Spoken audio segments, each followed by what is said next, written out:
بسم اللہ الرحمن الرحیم الصلاۃ والسلام علیکہ یا سیدی یا رسول اللہ وعلی آلہ و اصحابہ یا نور اللہ اللہم صلی علی محمد وعلی محمد۔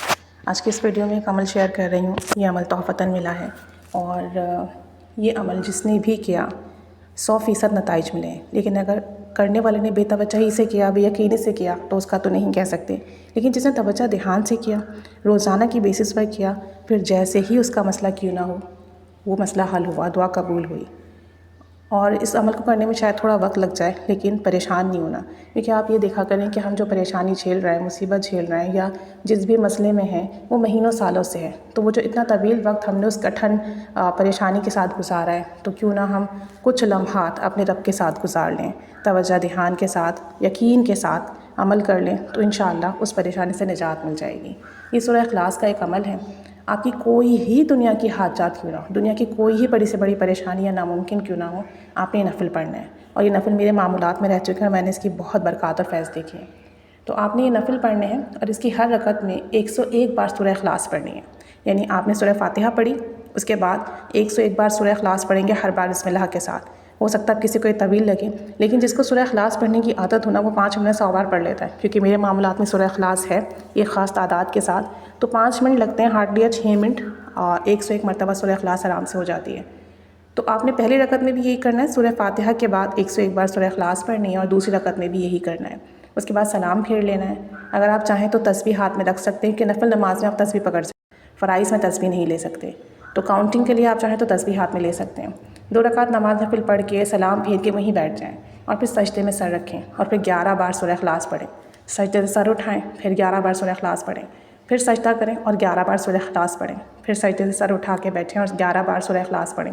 اس طرح آپ نے 11 سجدے کرنے ہیں، ہر سجدے میں 11 بار سورہ اخلاص پڑھنی ہے، اور پھر سجدہ کر کے جب آپ بیٹھیں گے تو 11 بار بیٹھیں گے تو 11 بار سورہ اخلاص تب پڑھیں گے۔ ٹھیک ہے، یہ آپ نے کر لیا۔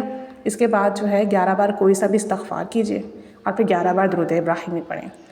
پھر اس کے بعد آپ نے کم و بیش 11 منٹ تو ایٹ لیسٹ رو رو کر اللہ سے اپنے اس حاجات کے لیے دعا کرنی ہے، اپنے مقصد کے لیے، اپنی پریشانی کے لیے۔ کم از کم 11 منٹ تو دعا کریں، زیادہ سے زیادہ جتنی دیر دعا کر سکیں، کیونکہ دعا عبادت کا مغز ہے۔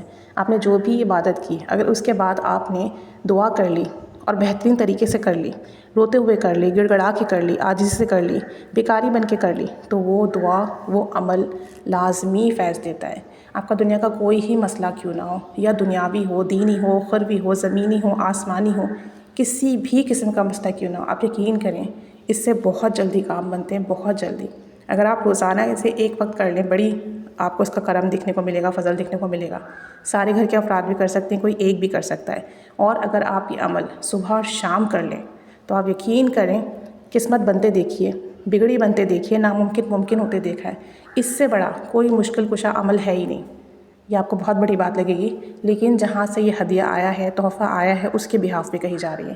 ایون کہ کچھ عرصہ پہلے ایک صاحب سے بات چیت تھی اور انہیں یہ عمل دیا گیا تھا، اور ان صاحب کی ٹانگ میں مسئلہ تھا، ایون کہ ان کا زخم اتنا بڑھ چکا تھا کہ ڈاکٹر نے کہہ دیا تھا کہ ٹانگ کاٹنی پڑے گی، اس کے علاوہ کوئی دوسرا حل نہیں تھا اس کا۔ انہیں جب یہ نفل بتائے گئے تو چونکہ وہ کھڑے نہیں ہو سکتے تھے، انہوں نے اشاروں میں یہ نفل پڑھنا شروع کیے، اور ان کی جو مسز تھیں، وائف تھی، انہوں نے بھی یہ نفل پڑھے۔ کچھ دن لگاتار وہ یہ نفل پڑھتے رہے، کم و بیش 21 دن کی بات ہے۔ 21 دن میں نا ان کا جو زخم تھا اس کی کیفیت بدلنے لگی، زخم بھرنے لگا، اور تھوڑے ہی عرصے میں جو ان کا زخم تھا اس کے اوپر نئی کھال آنے لگی، نیو اسکن آ گئی، اور 100% وہ صحت یاب ہو گئے، جبکہ انہوں نے یہ عمل 21 دن کیا، اور 21 دن کے اندر ہی ان کے اندر بہتری آنا شروع ہو گئی۔ وہ شخص کہتے ہیں کہ پھر وہ جن کو صحت یابی ملی، شفا ملی، انہوں نے یہ عمل لاتعداد لوگوں کو بتایا۔ کہتے ہیں کہ اگر میں کاؤنٹ کروں تو 20 سے 25 لوگ تو میرے یادداشت میں ہیں، اور جس کو بتایا، جس نے جس مقصد کے لیے کیا، ہر بندے کو اپنے مقصد میں کامیابی ملی، 100% کامیابی ملی۔ تو کہتے ہیں کہ یہ عمل اگر آپ کر لیں تو آپ کو کسی اور عمل کی ضرورت ہی نہیں ہے، لیکن عمل کرنا توجہ دھیان سے ہے، یقین سے ہے، روزانہ کی بیسس پر کرنا ہے۔ دن میں 1 بار بھی کر سکتے ہیں، 2 بار بھی کر سکتے ہیں، ایک شخص بھی کر سکتا ہے، گھر کا پورا گھر بھی کر سکتا ہے، اور آپ یہ عمل کسی دوسرے کی طرف سے بھی کر سکتے ہیں، یعنی شوہر بیوی کی طرف سے، بیوی شوہر کی طرف سے، والدین بچوں کی طرف سے، بچے والدین کی طرف سے، آپ آپس میں ایک دوسرے کی طرف سے بھی کر سکتے ہیں۔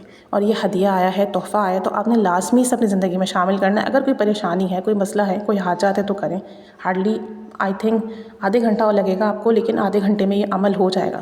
لیکن اس عمل کے اتنے تیز ترین نتائج ہیں، اتنے زیادہ نتائج ہیں، اور لازمی کام بنتا ہے. کسی کو نقصان پہنچانے کی نیت سے ہرگز مت کیجیے گا. اپنی جائز دعا مراد حاجات کے لیے کریں، پھر آپ اس کے کمال اور برکات دیکھیں. اور رمضان بھی ہیں، طاق راتیں بھی ابھی چل رہی ہیں، تو آپ طاق راتوں میں بھی کر سکتے ہیں. آپ کریں انشاءاللہ تعالیٰ اس کی بہت برکات ملیں گی. لازمی کیجیے گا اور اپنا فیڈ بیک ضرور دیجیے گا. اللہ تعالیٰ ہم سب کی تمام جائز دعائیں مراد حاجات پوری فرمائیں، تمام کام بنائیں، تمام دعائیں قبول فرمائیں. آمین.